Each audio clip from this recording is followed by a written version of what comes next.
felt about me being on the trip. And it really wasn't some people, it was really just one or two people, honestly. Because nobody else really had a problem that I was there. I think Miss Nell probably did just because she felt like maybe she had put somebody else in a position. But honestly, that was bullshit, to tell you the truth. The position, oh, you should tell me she was coming and get all that. That was playing for TV. It was theatrics, for real. Because truth be told, there are many different situations where we could show up in the same environment and we have to deal with it. And that's just that, whether it be friends parties, we talk to a lot of the same people. A lot of the same people. So our daughters, run in the same circle. We are in the same family. There are so many different scenarios where we would have to be in the same space and learn how to occupy that space, being cordial to one another. And I was okay with it. But what I felt was like when we sat down and we started talking, guns came ablazing for me. Like, I think the first question she might have asked me was, well, why do you feel like you deserve to be here? You're part of the cast. I feel like I deserve to be here because I'm a part of the cast just like everybody else. That's right. And this is what we do. This is, we don't really have a choice in being there. Like, people might think, oh, you weren't invited. Okay, baby, think that. I'm here because this is my job. This is what I'm getting paid to do. So that's why I'm here, Is this yours? Of course it's mine. Thank you. So, in other words, production told her to go. That's why I'm here. And then after that, it still just didn't stop. She just kept coming at me with these darts. And I was taken aback. I ain't gonna lie, I was taken aback. And I tried to respond as appropriately as I could. And it really, really pissed me off because after she would say certain things, it would open up the door for other people to be able to say certain things toward me.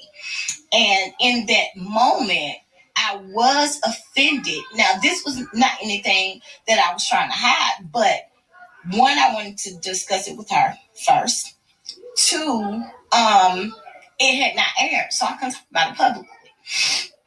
I was, kind of upset with Melody because I felt like in that moment when I was feeling at my lowest point, she said some things that I was hurt by. One of the things was, I think when the counselor asked, like, well, what do you guys think about, what's going on? Melody spoke up and she has every right to her own opinion. But she spoke up and she was like, well, I feel like she's being selfish. I feel like, and I can't remember the reason she said that, but I just remember that hit me like a ton of bricks because here I am feeling like I'm being attacked. I'm the only one that's on the chopping block. And everybody's coming guns a-blazing for me. But then I get called out as being selfish. And then, she was like, well, I think that she should leave. I think she should be dismissed. And I was just kind of like, I didn't like that. And that really did hurt me. I felt like, as my girl, I would have appreciated you calling me to the side to maybe say that if that's how you feel. And that's fine if that's how you feel. I don't mind that. But call me to the side and let's have a conversation about that versus, calling me out in a moment where I'm already feeling like I'm being attacked, And it was some other things too. But Stormy was the one who stood up and said, you know what, why is everybody attacking her? I don't think that's fair. And y'all don't even see this because Stormy and the counselor, they kind of got tense for a minute. I was like, ooh, even me, I was like, okay, Stormy. Like, Stormy went in. And she was like, nah, what y'all doing to her is not fair. Y'all been attacking her since the moment we sat down. Why are we all just going in and attacking this one person? That's not okay. And in that moment, I didn't understand how, Melody, my girl, I didn't understand how she couldn't, what's the word I want to use? Not, Well, this subscriber, Sappy, said, you could have called her to the side as well and told her that you didn't appreciate what she said instead of calling the bloggers. Yeah. tip of my tongue. Not understand, but understand too, but that's not what I want to say. Empathize. I couldn't understand why she couldn't empathize with that, especially her having been in my position so many times. I couldn't understand how she couldn't see how I was feeling at that moment. And so for all of this to blow up after that, all because I had a conversation with my mom afterwards because I was feeling, I was really frustrated with what was going on. And I just talked to my mom about it. And unfortunately, my mom did trust someone she should not have trusted. And she took the conversation further, with him. And he took it and he made it something it wasn't. Because it was more than just about Melody. Actually, that was the small part of it. Yes, I was hurt by some things that Melody had said, but that wasn't the gist of it. The gist of it was I was pissed because I felt in that moment like, I'm telling you, it was like she was told, look, you need to come single her out, and this is the kind of stuff I want you to say. Make her look bad or, feel bad. Or that's how I felt in that moment. And I couldn't understand why is Stormy the only one to pick up on that. I can understand why other people did, especially, the opposition. But I couldn't understand why Melody didn't pick up on that, and I was hurt by that. So you'll call a And I was blogger going to instead of discuss that Nelly. with her when I felt like I was at the point to be able to discuss it. Unfortunately, me discussing it, my feelings with my mom, and then her taking it to somebody who did most definitely did not have, my best interest at heart, like they pretended to, blew it all up and made it something that it really wasn't. It was never anything about, me discussing Melody with him or even with my mom negatively. That didn't happen. I never said one negative thing. It was simply about the way that I was made to feel in that moment. And I'm entitled to my feelings. That was the way I felt because of the things that were said to me. I felt slighted, and I felt hurt. And I just didn't understand why in that moment, and it kind of started a little bit earlier. I know y'all kind of saw it play out where they had the whole vote in the house, and I didn't understand what that was about because I wasn't staying in the house anyway. Like, I never said I wanted to stay in the house. I never pretended to want to stay in the house. Wow. I didn't bring my stuff to the house. Even when we got ready to go horseback riding, I was pissed because they didn't take me to where I was staying to get my stuff. So I'm going horseback riding, which was one of my complaints to my mom too. I'm going horseback riding. Everybody gets a chance to, put on their stuff, and I have to roll with what I had because I didn't have my things with me. So I was pissed about that.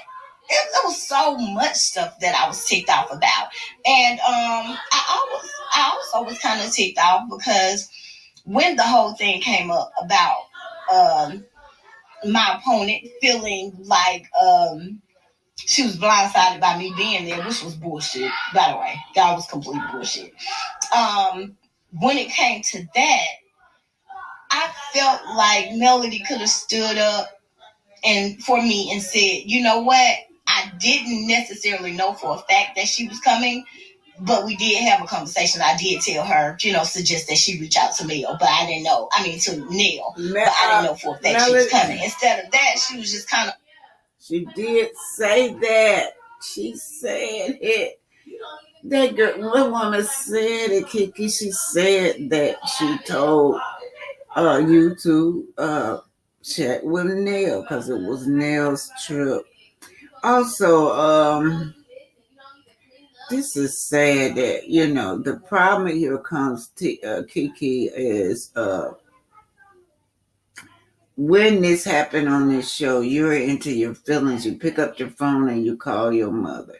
Then you guys start dogging out Melody.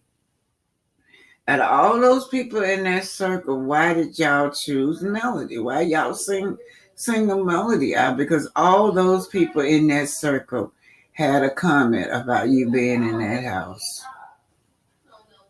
Like, babying Tisha, just trying so hard to convince her that she had no idea I was coming. She did vote for me to stay in the house. That, it was no problem with when it came to the house. That was no problem at all, honestly, because I thought that was stupid. But I just kind of felt slighted. I'm like, why are you trying so hard to convince her that you didn't know I was coming? Even if you did, so forget her.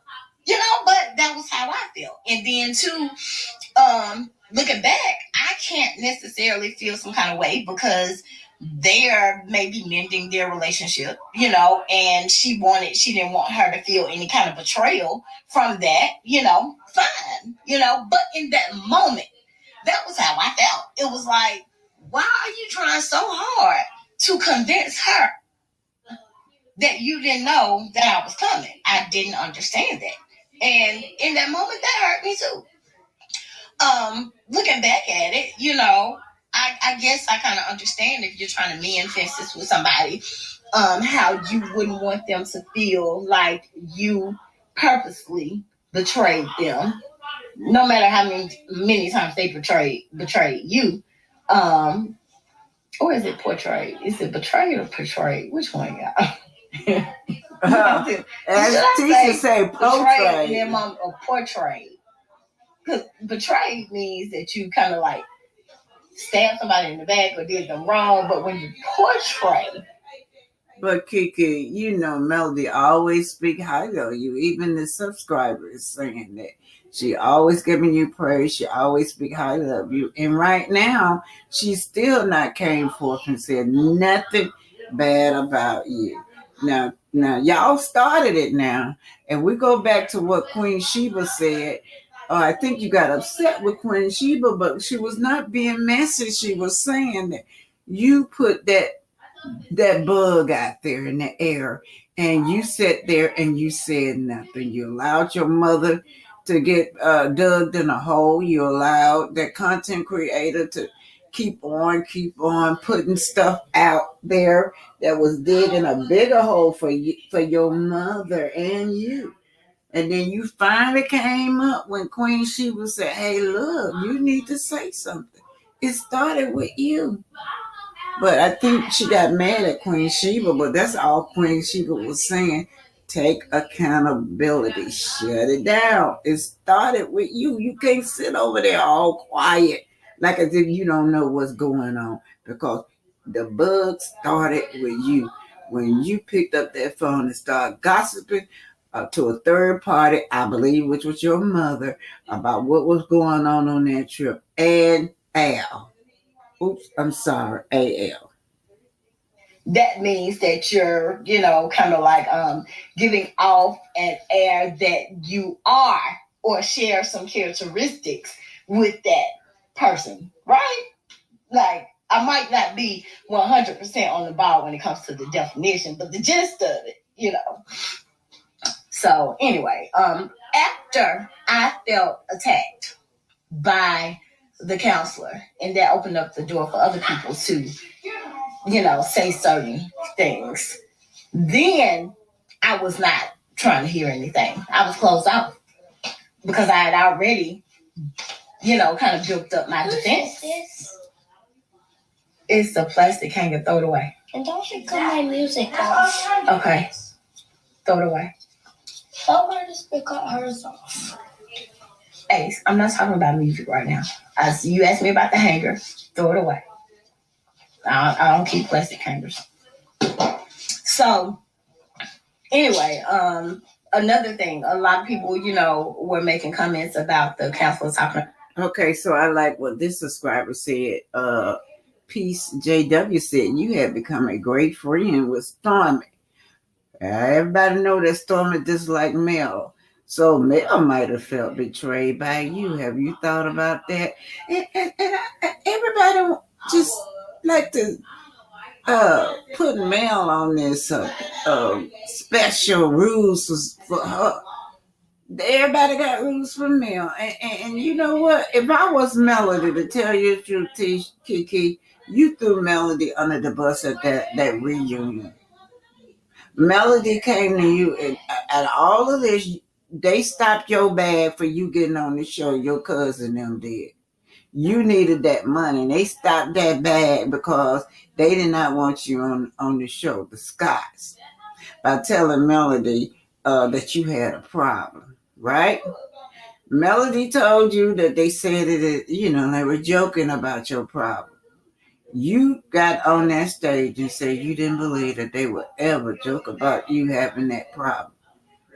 But here it is, though, right back in your face.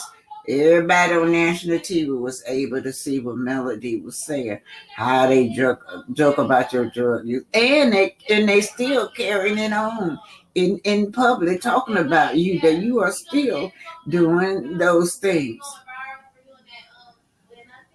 About the 5-year-old girl, and it was brought to my attention that I was the one who brought the 5-year-old girl up.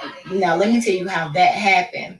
I didn't necessarily bring the 5-year-old girl up. The counselor asked me something like, I can't remember verbatim, but it was something like, can you remember a time when you were maybe a little girl where you felt dismissed or something like that? And I thought really hard about it, and I gave an example of, how when we were growing up, a lot of people who were my age, when we were growing up, kids were to be seen and not heard. And that's one of the things I've always had a problem with. I'm the type of person that I'm going to say my piece, regardless of who thinks what about it. I'm going to say my piece, regardless of what consequences come with it. It doesn't matter. And so I've just always had that attitude, especially since I was a little girl. And I do remember, like, aunts or great aunts, like, questioning, like, Kiki talking too much or having too much to say or having an opinion. She doesn't have a right to have an opinion as a 5-year-old, 6-year-old, whatever year old little girl.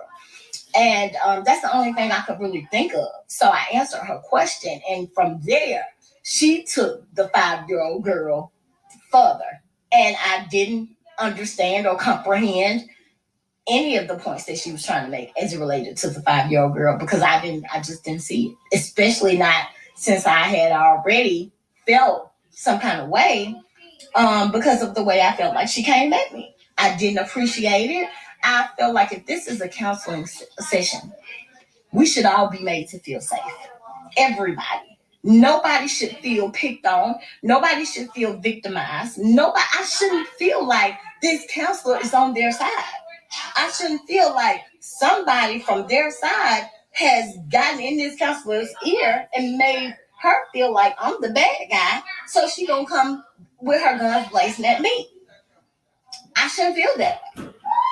I felt like it should have been a lot more open, a lot more, a lot less judgmental, and it wasn't. It wasn't.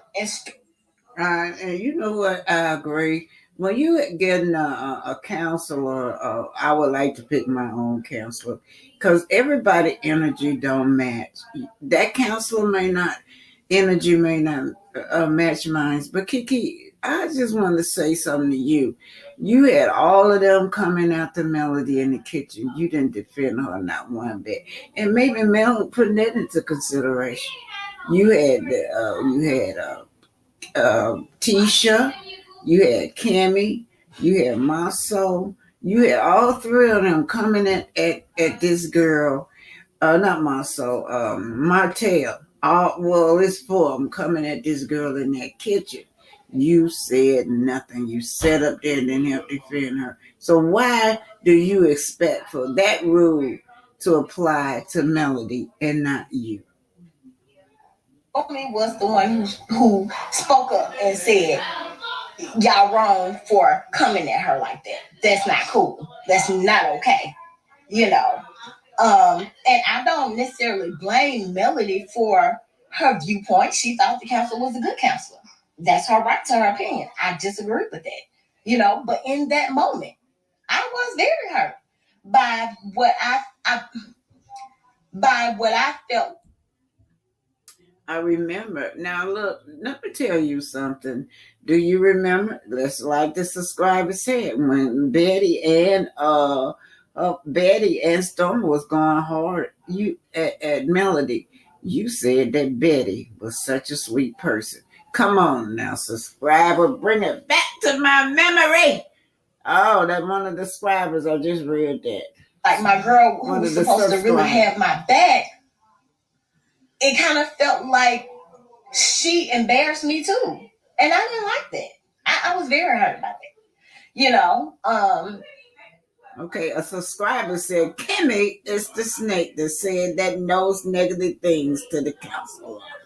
All right, subscriber, y'all get it going. Keep it going.